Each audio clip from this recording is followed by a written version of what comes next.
Here's some big breaking news coming in. Ashraf Ghani, the president of Afghanistan, has now left Afghanistan right after Kabul falls to the hands of Taliban.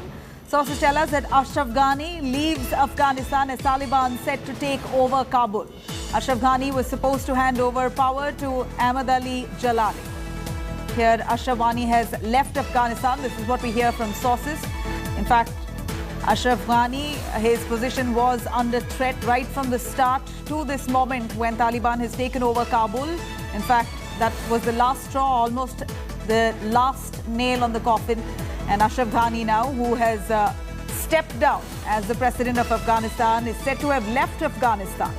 Ashraf Ghani leaves Afghanistan as Taliban is all set to take over Kabul. In fact, Ashraf Ghani was supposed to hand over power to Ahmad Ali Jalali. But even before the formal process, we hear that Ashraf Ghani has now left Afghanistan. Here's the big news that we get here. Taliban takes over Kabul, and while Taliban captures Kabul at the moment, Ashraf Ghani, who has been the controversial president for quite some time now, has been battling Talibani forces. Now, finally, as he steps down, leaves Afghanistan. This is the information that he gets, how exactly he's left Afghanistan. In fact, information on that yet to come. But here we understand Ashraf Ghani, the former president of Afghanistan now, has left Afghanistan even before handing over power to Ahmad Ali Jalali. که امنیت ملی در پهلوی پلیس و اردوی ملی مثل که بازی به دفاع و عریضه به هدایت دادیم مسئولیت امنیت تمام شهروندای ما رو به عهده بگیرن این مسئولیت. Well, there you have it. Ashraf Ghani there, leaving Afghanistan as Taliban takes over Kabul. Ashraf Ghani was the president. He had to step down right after Taliban closed in on the capital city, Kabul. Ashraf Ghani now reports telling us that he's left Afghanistan as Taliban takes over. Now, we do know that Ashraf Ghani was supposed to be handing over power to Ahmad Ali Jalali. In fact, Ahmad Ali Jalali was a man right under his administration itself. He is now going to be taking over. But as of this moment, Afghanistan is, of course, without a government. Looking at the Taliban capturing Kabul the way they did. In fact, Ashraf Ghani, who has been resisting this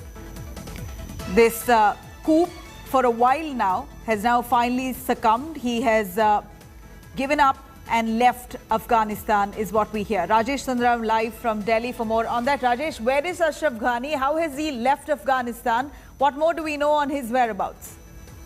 Well, this was a part of a deal that was happening. You know, they were the delegation from Taliban, which had come in from Qatar, Doha in Qatar, and they had landed and they were negotiating the transition to power. And I think part of that deal, which also involved Abdullah was for safe passage for the Afghan president. What we're hearing from journalists in Afghanistan is that he's now left for Tajikistan with a group of his close aides and family members. And he is going to be first taken, he's decided to go first to Tajikistan, is what our sources are telling us. Rajesh, I'd like to ask you, is there any threat to life for Ashraf Ghani at the moment? Because we know the Taliban was dead against Ashraf Ghani being at the helm of affairs. They resisted his administration for years now. And that was their major contention, that Ashraf Ghani must step down. Now that they've taken over Kabul, any threat to his life? Well, I think since there were back-channel talks that were happening, there were diplomats who were meeting in Doha. The Taliban and their political entity had found international recognition in that sense and had their office in Doha. They were speaking about it.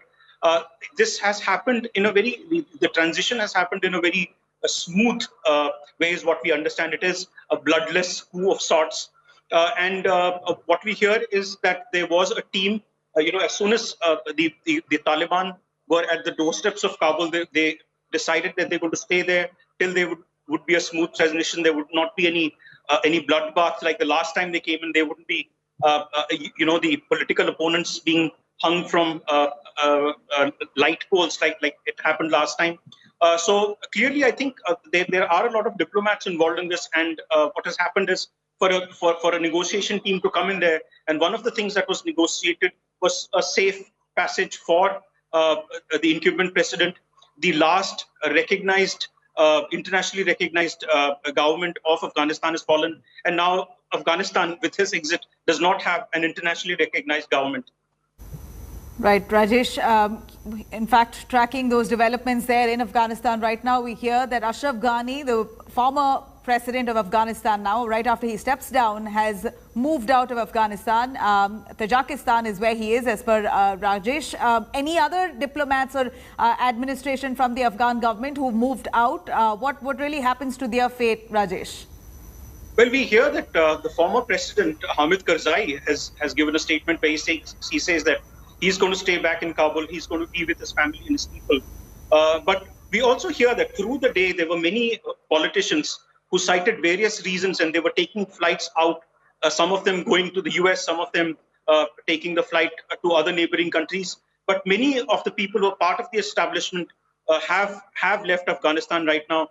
A notable exception now being Hamid Karzai, who for the time being has said that he's going to stay on in Kabul. Has Ahmad Jalali taken over? What's the situation with that in terms of handover of power? Well, what I've been told by my sources is that there would be a transition, a government in transition that would come through before the Taliban were to take control fully. There would be a phase which would be Mr. Jalali, and that I think would be the next process. Once the President Ghani exits from the scene, the next would be for a transition government to be set up, headed possibly by Mr. Ali Ahmad Jalali, and then subsequently for the Afghanistan to take over once they find some semblance of recognition from the international community. Thank you very much, Rajesh, for joining us with those details. India Today, remember, is the only channel on ground bringing us those reports from Afghanistan.